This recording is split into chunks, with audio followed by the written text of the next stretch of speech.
सारे सज्जन साहिबाना ने निशानदेही आगे राम राम। यो सदा हरियाणवी पॉडकास्ट का एपिसोड नंबर 153। और इस एपिसोड में बात करेंगे कथक की। और स्क्रीन पर आपने दिखने लग रही होंगी मैडम शोभना झा। शोभना जी एक इकोनॉमिस्ट है और कथक एंथुजियास्ट, कथक परफॉर्मर है। तो शोभना जी आज हमारे पॉडकास्ट पे आने के लिए पहले तो आपको शुक्रिया और मेरी तरफ से Ram Ram. Ram Ram Nishant ji. Thank you ma'am आने के लिए। और तो मुझे भी पॉडकास्ट में बुलाने के लिए थैंक यू। शोभना जी पहले तो ये बताइए कि 8 क्लासिकल फॉर्म मानी जाती है इंडिया में डांस की। तो कथक हमारे यहाँ नॉर्थ में वाजिद अली शाह के कहते हैं कोर्ट से शुरू हुआ, लखनऊ घराना है, जयपुर घराना है और भी 2-3 घराने हैं इसमें। तो थोड़ा सा ये कथक एज अ फॉर्म का इतिहास बताइए, इसके गुण क्या हैं, बाकी जो क्लासिकल डांस फॉर्म्स हैं उनसे किस तरह से ये फॉर्म अलग है। जी बिल्कुल, आपने जैसा कहा, भारत में कुल 9 शास्त्रीय नृत्य माने जाते हैं मिनिस्ट्री ऑफ कल्चर द्वारा। हम्म, और कथक की अगर बात करें, कथक के इतिहास को, इसको दो पर्सपेक्टिव से हम देख सकते हैं। एक पर्सपेक्टिव बड़ा सुंदर है जो कि काल के आधार पे है, कि पहले आया मंदिर काल, फिर हम्म, मुगल काल, फिर आज का वर्तमान काल। संक्षिप्त में ही ले जाऊंगी क्योंकि ऐसे तो इतिहास बहुत ही विस्तार में बताया जा सकता है, लेकिन मैं कोशिश करूंगी कि संक्षिप्त में समझें। जी, तो मंदिर काल में और मंदिर काल से भी पहले कथक का वर्णन बहुत चीजों में पाया गया, जैसे ब्रह्म महापुराण में, फिर हम्म, महाभारत में भी कथक का वर्णन शब्दों में अच्छा, आता है। हाँ। और पाली पाली शब्द कोश में कथको वर्ड मिला, कथको वर्ड। तो हम्म, कुछ मंदिर काल से जोड़ते हैं इन पात्रों को जिनका नाम हम्म, था कथाकार। कथाकार। कथाकार, हाँ, कथाकार हुए स्टोरी टेलर्स। हम्म, और उससे कथक का एक फेमस कोट आया, कथा कहे सो कथक कहाए। हम्म, तो कहने की जो स्टोरी, जो एक स्टोरी को कहने की कला है, उसको कथक कहते हैं, क्योंकि सही। मंदिर काल में इस तरह के कथाकार जगह जगह जाके हाथ को, भावों को प्रयुक्त करके भक्ति रस, वैदिक काल में इस तरह का चलता आया कथक। फिर चला कथक मुगल काल के संदर्भ में। अब मुगल काल में एक पर्शियन टच आने लगा, कॉस्ट्यूम्स बदली, हम्म, संगीत बदले। कहते हैं जैसे इंस्ट्रूमेंट सारंगी उस समय आया, तो सारंगी से कथक में ये आया कि एक अंदाज यूज आने लगा, म्यूजिक बदलने लगे, ठुमरियां आने लगी। लेकिन जैसे जैसे मुगल काल नीचे गया, उसी तरह से कथक नीचे गया। जब रीजन्स बनी, जैसे अवध और इस तरह से नवाब वगैरह आए, उसमें से जो लास्ट थे नवाब वाजिद अली शाह, अच्छा, जिसका जिनका आपने भी नाम लिया, उन्होंने लखनऊ घराने का इजाद किया। हम्म, अब लखनऊ घराने को कह सकते हैं कि 19 सेंचुरी में ये आई। और हम्म, लखनऊ घराने में एक अंदाज का ज्यादा प्रयोग था, क्योंकि वह उस समय मुगल काल से आया।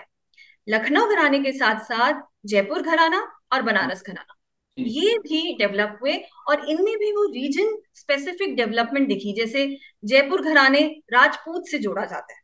अब हम्म, राजपूत जैसे इस तरह से लड़ाई पे हम्म, जाते थे अपना हथियार लेके, हम्म, तो वो एक कवच वाला तरीका कथक में आ गया। और सही। बनारस में जैसे कथाओं को वैसे ही रखा जाता है, जैसे कृष्ण दिखा रहे हैं तो कृष्ण का ही मुखौटा और उनका आभूषण लिया जाएगा, हम्म, वही डांस का फॉर्म बनारस रस में आ गया, हम्म, बनारस घराना।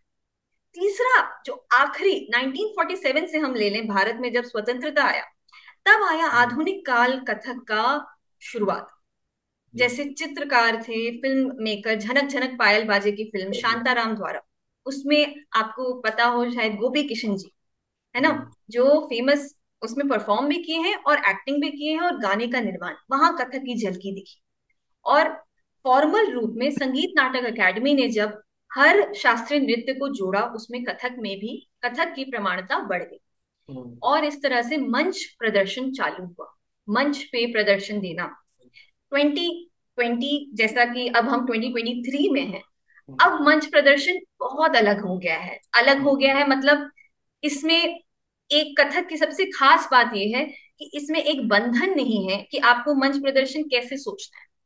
सही। मंच प्रदर्शन के कुछ नियम जरूर हैं, लेकिन अगर कंपेयर करें भरतनाट्यम से, ओडिसी से या मणिपुरी, इन सब नृत्यों में, उनमें अभी भी वो स्टोरी वाली बात ज्यादा इंपॉर्टेंट है, कि जी, स्टोरी को पकड़ना है, भक्ति रस को ज्यादा दिखाना है, हम्म, कोई एक पात्र को लेके चलना है, एक अंश बाद ही प्रस्तुति में आना है। लेकिन हम्म। कथक में क्या है कि आपने सीखना शुरू किया, अगर आपकी पिकअप अच्छी है तो आप विद इन 6 मंथ्स तैयार रहेंगे अपनी प्रस्तुति देने में। हम्म। विद इन फ्यू मंथ्स आप समझ पाएंगे, अगर आपकी म्यूजिक की समझ अच्छी है तो आप और जल्दी गाने में कथक को दिखा पाएंगे। और सही। तीसरा आ जाता है कई बार अब फ्यूजन डांस की बातें, क्या हम्म। कहते हैं, आपने सुनी हो। तो फ्यूजन में क्या है कि कथक नहीं छोड़ रहे, लेकिन कथक को थोड़ा एक्सपेरिमेंट किया जाता है, कभी बिना घुंघरू के साथ भी। अगर हम वायलिन के साथ दिखा रहे हैं, अगर हम बैले के साथ दिखा रहे हैं, अगर हम किसी और इंस्ट्रूमेंट, किसी और डांस फॉर्म के साथ दिखा रहे हैं, तब हम उसको फ्यूजन बोलते हैं। तो इस तरह से जैसे एक ड्रम्स के साथ भी कथक होता है, लेकिन ये सब पहले नहीं था, जब सही। मंत्र काल और मुगल काल था। तो इस तरह से कथक एक काफी खुला और सहज शास्त्रीय नृत्य माना जाता है। जी। कथक के गुण क्या हैं? जैसे आभूषण किस प्रकार के इसमें इस्तेमाल होते हैं, इसमें ड्रेस किस टाइप की होती है? क्योंकि फर्स्ट प्राइमा फेसी कोई देखता है, भरतनाट्यम देखता है या कुचिपुड़ी देखता है, तो एक छवि मन में बैठ जाती है किसी डांस की या किसी डांसर की। तो जैसे भरतनाट्यम हम देखते हैं, एक टिपिकल किस्म की एक साड़ी होगी, वो एक खास किस्म से बंधी होगी, एक खास किस्म का मेकअप होगा। तो ये जो पद्धतियां हैं, कुछ गुण हैं, कुछ शास्त्र हैं, ये इसी तरह से चलेगा। आपने कहा कथक में बंधन नहीं है, लेकिन कुछ बेसिक इसका स्ट्रक्चर फिर भी होता होगा इनोवेशन के बाद भी। तो वो कुछ चार पांच एलिमेंट क्या है जिसको हम कह सकते हैं कि दिस इज कथक? बिल्कुल। एक कड़ी मैं भूल भी गई, जो शास्त्रीय, जब हम बता रहे थे हिस्ट्री के बारे में, सारे शास्त्रीय नृत्य को जोड़ने के मुख्य 3 ही किताब बोले गए हैं। जैसे नाट्य हम्म। शास्त्र आपने सुना हो, जो भरत मुनि का है, बिल्कुल। जिससे हमें मुद्राएं मिली, जिससे हम्म। हमें ज्ञान मिला कि अभिनय कैसा होना चाहिए। हम्म। और समझ, समझाना, मतलब भाव और रस। अगर सही। एक्सप्रेशन की बात करें तो ऐसा नहीं कि सिर्फ शाब्दिक अर्थ होता है, हम्म। उसको देखने वाला कैसा महसूस कर रहा है और करने वाला कैसा कर रहा है।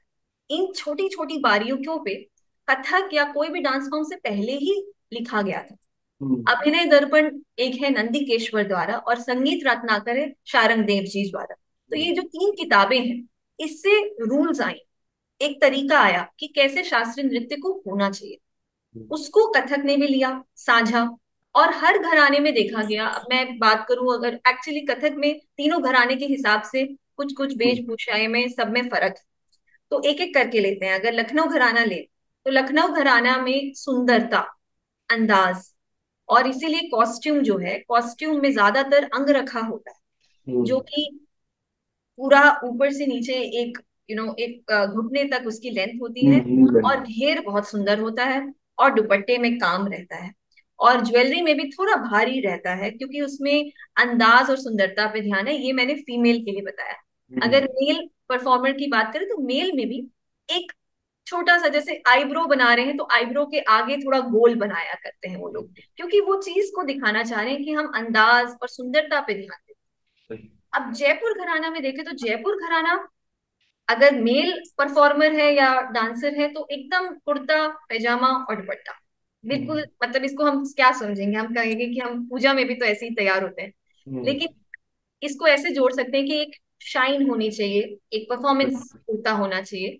और फीमेल के लिए 2 ऑप्शंस आ जाते हैं, लहंगा ब्लाउज, वैसे लखनऊ में भी पहनते हैं, ऐसा कोई बार वो बंधन नहीं। लहंगा ब्लाउज एंड दुपट्टा रहता है, या अंग रखा रहता है। हम्म। अब जयपुर में बहुत कम भारी ज्वेलरी, भारी गेटअप पे ध्यान देते हैं। क्यों? क्योंकि जयपुर की खासियत है चमत्कारिता। चमत्कारिता मतलब तेज चक्कर, तेज पद संचालन, हस्त हम्म। भंगिमाएं, अंग भंगिमाएं, बहुत शार्प इसकी प्रैक्टिस होती है। जैसे हम 1 मिनट में 100 चक्कर करते हैं। मैं हम्म। जयपुर में इसलिए भी एक्साइटेड हो रही हूँ क्योंकि मेरा खुद का घराना जयपुर घराना है। हम्म। तो बड़ी, मतलब हमारी स्टेमिना की प्रैक्टिस बहुत होती है। हम्म। और तीसरा जो घराना, जो प्रमुख घराना है, वो है बनारस घराना। हम्म। बनारस घराना में कॉस्ट्यूम सबसे पहला आता है। और हम्म। कॉस्ट्यूम जिसको दिखा रहे हैं, ज्यादातर वो जैसे कृष्ण राधा को प्रस्तुत कर रहे हैं, तो कृष्ण मतलब विग भी पहनेंगे। अगर मेल है तो ऊपर कुर्ता नहीं डालेंगे, हम्म। और बांसुरी हाथ में लेंगे। मतलब कह सकते हैं हम, नाटक, नाट्य रूप उनका ज्यादा प्रधान होता है। और जयपुर लखनऊ के हिसाब से नहीं होता, क्योंकि कई बार वो लोग थाली यूज करते हैं स्टेज पे हम्म। फुटवर्क दिखाने के लिए। ये सब छोटी छोटी चीज जो है उनके लिए, मतलब प्रॉप्स बहुत जरूरी है। ठीक। और बाकी चीजें वैसे, जैसे कहते हैं कि इंडिया में स्टेट्स तो है ही, लेकिन वी आर इंडियन, तो वही बात है घरानों में कि घराने अलग अलग हैं। कुछ ऐसे भी घराने जैसे ग्वालियर घराना, रायगढ़ घराना भी आया इन तीनों घरानों के बाद। लेकिन हम्म, कहते हैं कि सब कुछ कथक है। सही। अगर, हाँ मतलब अगर अब सूफी कथक बात करें अगर, तो सूफी कथक लखनऊ घराना में जाएगा। और हम्म, अगर मैं जयपुर से हूँ तो मैंने सूफी भी हमने परफॉर्म किया हुआ है। तो ऐसा नहीं है कि हम ये बंधन देखते हैं कथक में। और सही। आपने शुरू में जब पूछा था भरतनाट्यम मणिपुरी, उन सब में ये सब बंधन है। भाषा का थोड़ा बंधन, क्योंकि जिस रीजन से है वो उसी भाषा में करेंगे। और फिर ये बंधन की उनको स्टोरी को इम्पोर्टेंस देना है, हालांकि वो भी इवोल्यूशन के दौर में है। इवोल्यूशन उनमें भी है, फ्यूजन उनका भी हो रहा है। लेकिन कथक शुरुआत से ही एक नेचुरल डांस फॉर्म, हिंदी भाषा, हिंदी तरीके, अगर कोई ग्लास उठा रहे तो ऐसे ही उठाएंगे, उसको त्रिकोण बना के हम नहीं उठाएंगे। सही। सब छोटी छोटी चीजें जो कथक में हाँ, जैसे क्योंकि जिंदगी में है वैसी। मैं आपसे यही चीज पूछना चाहता था, क्योंकि मैं जब थोड़ा भरतनाट्यम के बारे में पढ़ रहा था, तो उसमें ट्रायंगल शेप्स, ज्योमेट्रिक पैटर्न्स बनाना, स्टार्टिंग इसी तरीके से होगी, उसका एक डिफाइंड पैटर्न है, वंदना कैसे होगी स्टार्टिंग में, मतलब वो इतना सेट रूल है कि आप कई चीजों से वेवर नहीं कर सकते। बहुत मिनिमल स्कोप है उसमें एक्सपेरिमेंटेशन का। आपने बताया तीन चार घराने हैं, और क्योंकि कथक को हमारी इमेज, लेमैन की इमेज है रेखा जी से के साथ या मीना कुमारी के साथ, क्योंकि हमने फिल्मों में ज्यादा देखा है या फिल्मों से पहले किसी की छवि बनती है। लोग एक्चुअली डांस बाद में देखते हैं, स्टेज परफॉर्मेंस पहले फिल्मों के जरिए, किसी गाने के जरिए, या मधुबाला का कोई गाना है मुगले आजम का, उसके जरिए कथक की इमेज फॉर्म करते हैं। तो जैसे गोल गोल चक्कर लगाना, तेज घूमना, कि हाथों की भंगिमाएं कैसी हैं, मुद्राएं कैसी हैं, फुटवर्क कैसा है, कपड़े कैसे हैं, ज्वेलरी कैसी है, उसी से एक डांस को एक लेमैन मतलब फर्स्ट टाइम परसीव करता है। धीरे धीरे जैसे आपने बताया कि कुछ ऐसे तार हैं जो सब में सेम है, लेकिन किसी पे एक चीज पे फोकस ज्यादा है, कॉस्ट्यूम ज्वेलरी पे, किसी में रेवोल्यूशन रोटेशन पे फोकस ज्यादा है। मैं बाकी चीजों पे आऊंगा इसकी, और डेप्थ में हम चलेंगे। उससे पहले मैं पूछना चाहूंगा कि आपका कथक का सफर कहाँ से शुरू हुआ, कैसे इस आर्ट फॉर्म में आपका इंटरेस्ट बना, मतलब वाई कथक, कि हो सकता था कि आप मणिपुरी या कुचिपुड़ी या भरतनाट्यम और ओडिसी डांस उसके भी मतलब प्रैक्टिशनर हैं दिल्ली में, तो वाई कथक। जी। अम, आपने बिल्कुल सही कहा। हर डांस फॉर्म की इतनी हिस्ट्री है, स्टोरी है, तो वही मेरे साथ भी कुछ ऐसा ही हुआ। मतलब शुरुआत से बात करूं तो मैं तो पैदा होते ही मतलब डांस को लेके मेरा एक धुन था। बहुत ज्यादा, 2 साल का कह सकती हूँ एज, जब मैं बस रुकती नहीं थी घर पे, डांस बहुत करती थी, शौक बहुत था। फिर हम बॉम्बे में रहते थे उस समय, और मेरे माता पिता को हुआ कि बस इसको अब डांस क्लास में डालना है। अब बॉम्बे और जो साउथ की जो हमारे शहर वगैरह हैं वहां पे पहले तो प्रचलन ज्यादा देखा जाता था सिर्फ भरतनाट्यम मणिपुरी इन डांसेस का। कथक का मतलब एटलीस्ट मेरे उस स्कूल में तो नहीं था। तो मैंने शुरुआत की मणिपुरी डांस से सीखना। मणिपुरी क्योंकि वहां क्लासेस थी। फिर मुझे मणिपुरी में उतना मन नहीं लगा। फिर मैं 5 साल की होंगी, 4.5 5 साल की, तब मैं गई भरतनाट्यम पे। अब भरतनाट्यम में भी जैसा आपने ही कहा कि इतना बुक्स है, रूल्स है, करेक्ट, बिकॉज उसमें तो क्लास की शुरुआत होती थी आधा घंटा त्रिकोण बना के खड़े रहना है। हाँ। तो वो सब छोटी छोटी चीजें करते हुए कुछ ऐसा हुआ कि पापा का तबादला हुआ गोरखपुर, यूपी। गोरखपुर में मैंने कथक की शुरुआत की 6 years ऑफ एज। और वहां पे मेरे जो गुरुजी थे हनुमान प्रसाद जी, उनसे मैंने सबसे पहले शुरू किया। और बस मतलब विद इन 1 साल ही मतलब मुझे ऐसा बहुत एक पैशन हो गया उसको लेके। और फिर जब हम नोएडा आए दिल्ली के साइड, तब यहाँ पे उन्हीं के ही वो चाचा जी थे जो अब मेरे गुरुजी हैं, राजेंद्र गंगानी जी। उनसे मैंने शुरू किया कथक केंद्र में, ग्रेजुअली एक एडमिशन लेके वहां पे, क्योंकि प्रोसीजर बहुत ही स्ट्रिक्ट है सीखने का, एडमिशन्स का। तो मेरा डिग्री और ये सब तो होता गया साइड में, masters, diploma, post diploma. Kathak केंद्र में रूल है, काफी कुछ और सिखाते हैं, मृदंग, योगा, सब कुछ होलिस्टिक हुआ, डिग्री सब हुआ। लेकिन कथक का मेरा इसलिए भी पैशन बहुत बढ़ा, मतलब मैं और भी चीजें सीखती थी, गाना, ड्राइंग, स्केटिंग, पूरा एक्स्ट्रा करिकुलर में मैं बहुत मेरा बहुत रुचि रहता था। लेकिन आई थिंक हायर क्लास से आई वॉज वेरी क्लियर कि मुझे कथक को ही मतलब इम्पोर्टेंस, और मेरे मम्मी पापा के सहयोग के बिना नहीं हो पाता, क्योंकि हम रहते थे नोएडा। एक क्लास करने 1.5 घंटा लगता था, वन वे। तो दोनों आना जाना, मम्मी का वहां बैठना 5 5 6 6 घंटा, और 12 साल का तो प्रॉपर कथक केंद्र का ही कोर्स था, उससे पहले भी सीखना। तो वो जो तपस्या रही, मतलब पापा का शिफ्ट हो जाता था फिर से बॉम्बे, लेकिन मैं और मम्मी मतलब हम लोग फैमिली नहीं जाती थी just because of Kathak and classes. तो वो हमारी फैमिली ने बहुत लाइक मेरे मम्मी पापा ने बहुत सपोर्ट किया है। और जैसे ही स्कूलिंग कॉलेज में मैं आई, LSR lady Shri Ram college में बहुत अच्छा एक मुझे मौका मिला अलग अलग परफॉर्मेंसेस करने का। और फिर धीरे धीरे 11-12 कंट्रीज में परफॉर्मेंसेस हुई, क्योंकि कथक केंद्र की डिग्री मेरी हो चुकी थी तब तक। तो गवर्नमेंट स्कॉलरशिप्स के थ्रू मैंने अच्छे प्लेटफॉर्म का मुझे अपॉर्चुनिटी मिला। राष्ट्रपति भवन में भी प्रोग्राम किया जब बराक ओबामा जी आए थे। तो इस तरह से बहुत सुंदर मेमोरीज बनी, लोगों से मिलना होता है। और कथक को अब मैं सिखाती भी हूँ, स्टूडियो है गुड़गांव में। कोविड के समय ऑनलाइन हुआ तो ऑनलाइन में और अच्छा, दूसरे शहर, दूसरे US UK के स्टूडेंट सब आ गए। और स्टूडेंट से ज्यादा मैं समझती हूँ एक्सचेंज ऑफ एनर्जी होती है, क्योंकि हम जब कोई प्रोग्राम और रिहर्सल करते हैं तो जैसा कि कथक का एक मेन उद्देश्य है मैसेज और उसको आगे बढ़ना, तो वो स्टैमिना वगैरह तो है ही इसका एक फीचर।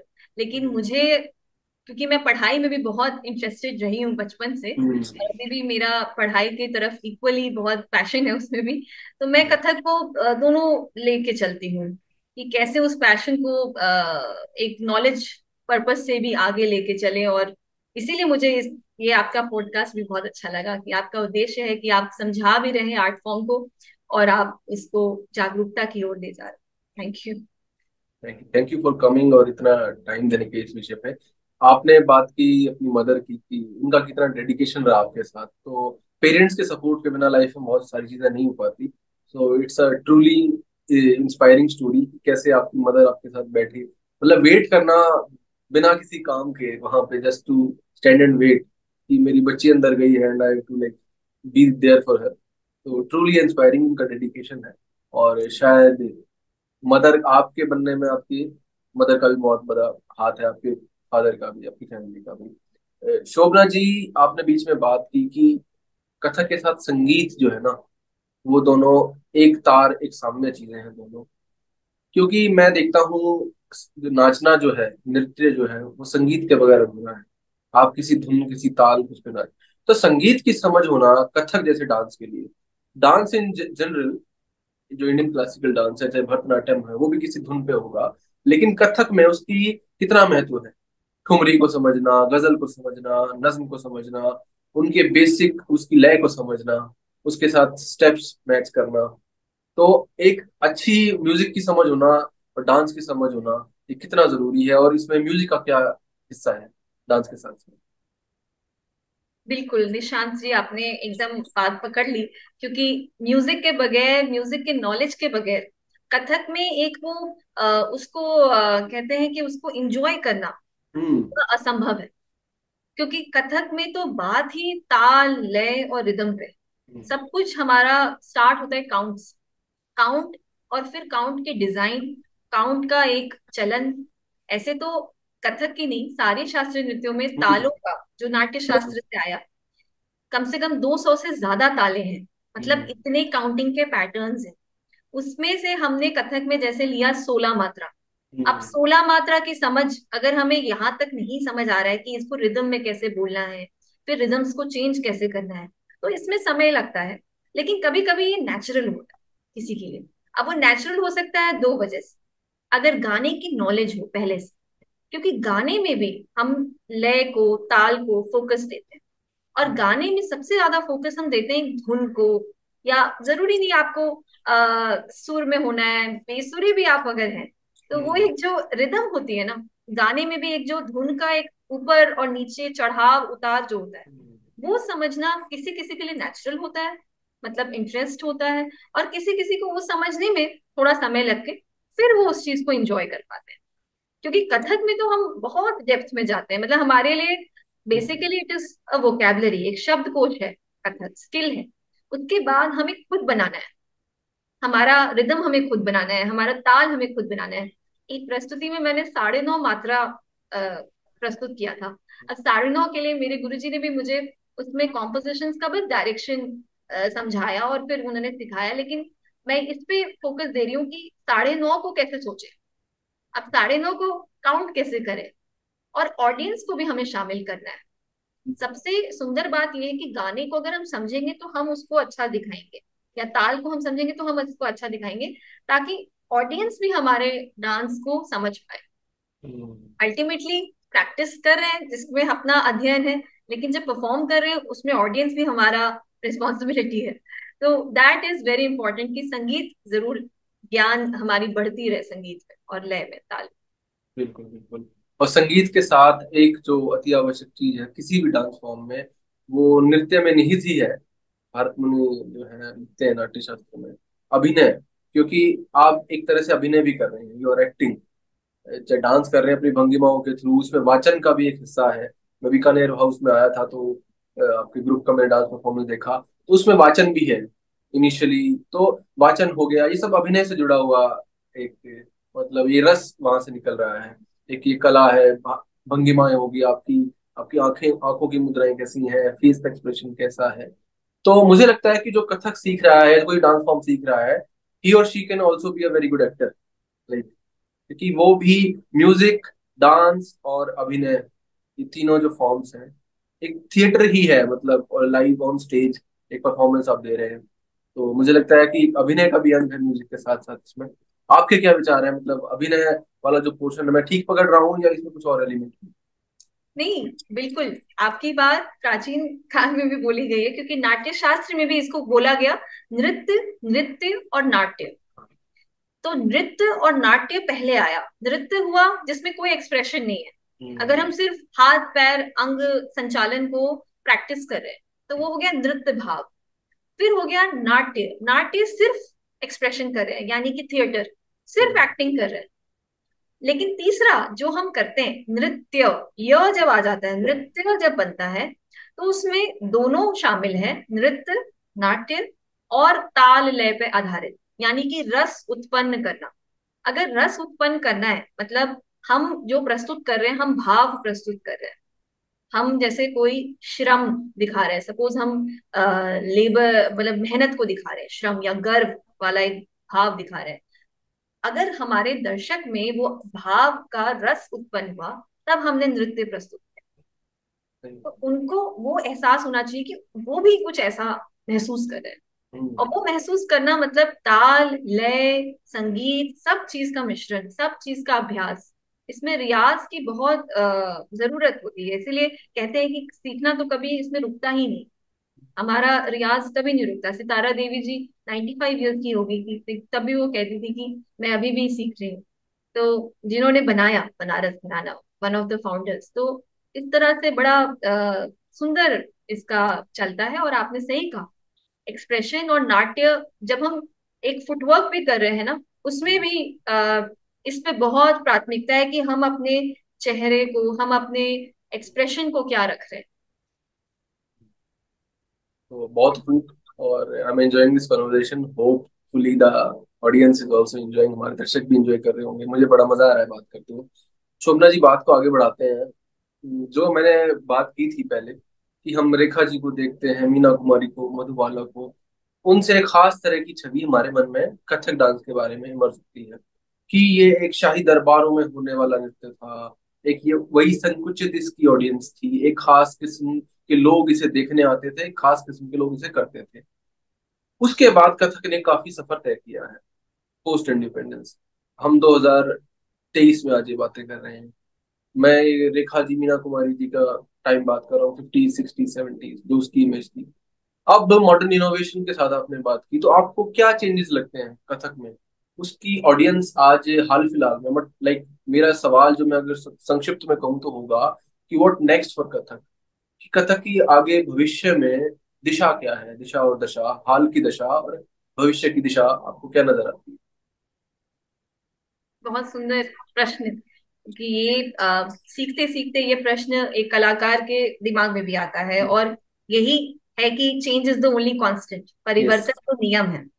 तो जब पहले जो नृत्य था वो फिल्म्स में पहले थी, जिसमें हम्म। रेखा जी का डांस था। और अभी भी अगर ऐसी कोई फिल्म आती है जैसे बाजीराव मस्तानी, तो वो भी हाँ, पीरियड फिल्म को दिखाते हैं, पीरियड है ना, फिल्म। मध्यकालीन भारत को दिखाते हैं। तो उस समय का, जैसे हमने बात किया मुगल काल बहुत प्रचलन में था, और मुगल काल में अंदाज और हम्म, वो दरबारों का एक चलन था। हाँ। तो वो अगर वो अब आज का दिखा दिया उसमें कथक, तो फिर वो स्टोरी डिविएट हो जाएगी। इसीलिए हम जो फिल्म जिस एरा को दिखा रहा है ना, उससे उसका कथक निर्धारित होता है। जब थोड़ा थोड़ा कथक दिख पाता है, क्योंकि प्रोग्राम अगर बात करें तो 1.5 1.5 2 2 घंटे का परफॉर्मेंसेस होता है लाइव म्यूजिशियंस के साथ।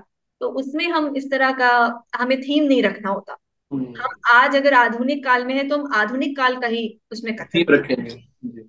अब मैं बात करूं कि भविष्य क्या है और कैसे है, तो सबसे पहले अपना बताती हूँ, और फिर बताती हूँ कि जनरल जनरल शायद पहले बताती हूँ। तो जनरल तो यही है कि वोकैबलरी सबसे पहले आता है कि कैसे एक सीक्वेंस है इसमें सीखने का।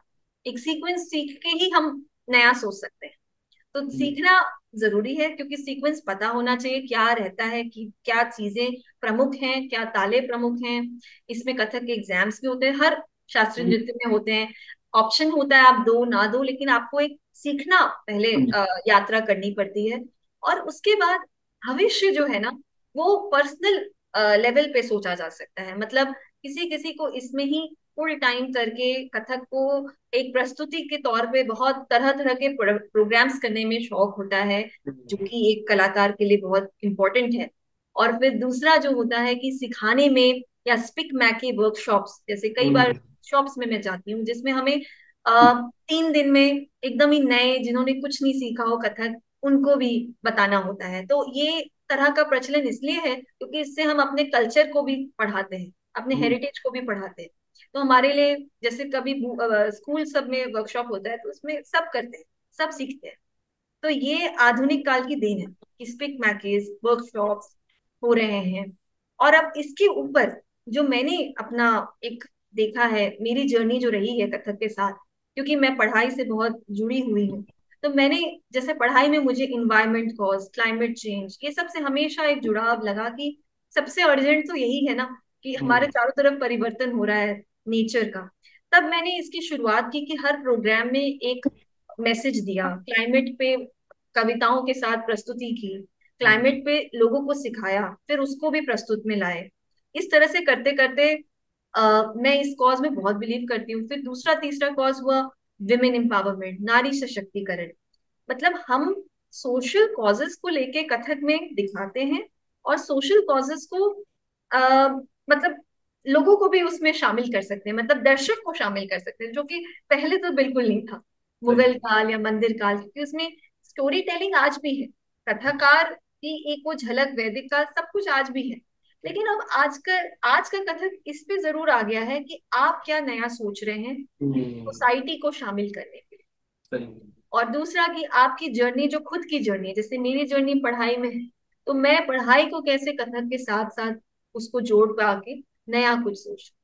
तो ये मुझे लगता है बहुत जरूरी Great। और नई थीम्स आते रहनी चाहिए, क्योंकि है। किसी भी डांस फॉर्म को या किसी कल्चरल फॉर्म को अगर जिंदा रहना है या फ्लरिश करना है, तो नए आइडियाज, कंटेम्प्रेरी जो हैपनिंग्स है सोसाइटी की, उससे जितना एसोसिएशन होगा, शायद उतनी ही वाइब्रेंट वो कल्चर या आर्ट फॉर्म बनती जाएगी। स्पिक मैके का आपने जिक्र किया, और मुझे याद है मैं कॉलेज के फाइनल ईयर में था दिल्ली यूनिवर्सिटी में, तो हमारे कॉलेज में भी एक कथक डांस हुआ था। बिरजू महाराज जी आए थे, पूरा 1 1.5 घंटे का परफॉर्मेंस था उनकी टीम के साथ।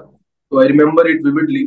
तो स्पीक मेके मुझे याद है। तो एक तरह से ऐसे जो वर्कशॉप्स हैं, ऐसे इवेंट्स हैं, वो इसको पॉप कल्चर का हिस्सा बनाने में भी कंटेम्प्रेरी लोगों के लिए बड़े सहायक सिद्ध होते हैं। तो होपफुली कथक का सफर ऐसे ही चलता रहेगा। आखिरी सवाल पे हम आते हैं, बहुत सार्थक डिस्कशन हमारी चल रही है।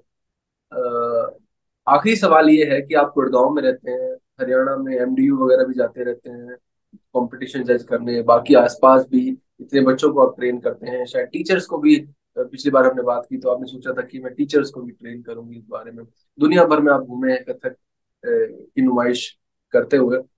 तो यंग जो कथक एस्पिरेंट्स हैं, जो कथक सीखना चाहते हैं या उस स्टेज में हैं, स्टार्ट कर चुके हैं, आगे एक दिशा नहीं दिख रही है, इसको और फर्दर ले जाना चाहते हैं, तो उनके लिए आपकी क्या सलाह होगी, क्या संदेश होगा? जी बिल्कुल। आ, जो यंग कलाकार बनने में है, चाहे वो कथक क्षेत्र में हो या किसी भी क्षेत्र में हो, संगीत में और म्यूजिक में, पेंटिंग में। मेरी सबसे पहली बिलीफ यही है कि अपना आर्ट अपने इंटरेस्ट के हिसाब से, विलिंगनेस के हिसाब से आगे चले। कई बार कंफ्यूजन होता है, ये करें वो करें, तो सब सीखें, लेकिन आपको जरूर निश्चित हो जाएगा कि आपका पैशन कहाँ है। सबसे आपको सबसे मन, रुचि आपको किस पैशन, किस कला में लगती है। एक या दो भी हो सकते हैं। उसके बाद कला की एक जो गरिमा है, कला की एक जो देन है, वो बहुत पवित्र है। उस पवित्रता में मतलब हमारे लिए कथक में कोई भी शुरुआत, कथक या जो भी शास्त्रीय नृत्य, सब में प्रणाम से शुरू, प्रणाम से खत्म। क्योंकि हम धरती को प्रणाम करते हैं, हम अपने शक्तियों को प्रणाम करते हैं कि हमें उससे ऊर्जा मिले। तो ये मुझे लगता है बहुत इंपॉर्टेंट है कि हम हम्बल रहें। जो यंग आर्टिस्ट है उनको हम्बल होना नहीं भूलना चाहिए। ये कला ऐसी नहीं है कि सीख जाता है कोई, या 2 महीने में, 1 महीने में, एक क्लास में सीखते हैं। इस चीज में बहुत समय, मुझे भी 24-25 साल हो गए हैं। तो ये एक कला ऐसी है कि साधना इसको कहते हैं। और तीसरा, जरूर अपना एक ओरिजिनल थॉट लाने की कोशिश करनी चाहिए। जो भी सीखते हैं उसको क्वेश्चन करना चाहिए, जो भी कर रहे हैं उसमें सोचना चाहिए कि जो हम अपने निजी जिंदगी में शौक रखते हैं या इंटरेस्ट रखते हैं, उसको हम अपनी कला से कैसे आगे बढ़ाएं, कैसे समाज के लिए भी कुछ नया सोचे, या कला के लिए ही कुछ नया सोचे पर्सनल लेवल। तो आई थिंक सबकी जर्नी अलग होती है, और I wish all the best जो भी इस फील्ड को लेना चाहे। Great, great. बहुत अच्छी बातें हो रही थी हमारी। और मुझे पर्सनली कई नई चीजें आज जानने को मिली कथक के बारे में। कुछ मेरे डाउट्स थे, कुछ मुझे चीजें पहले पता थी, आज वो क्लेरिफाई हो गई। अभिनय के बारे में, थीम्स के बारे में, संगीत के बारे में। और शोभना जी, बड़ा अच्छा लगा आज आप आए, हमसे इतनी सारी बातें कथक के बारे में साझा की। थैंक यू वेरी मच, धन्यवाद आज हमारे साथ जुड़ने के लिए। Thank you Nishant ji, thank you. Thank you Shobhana ji.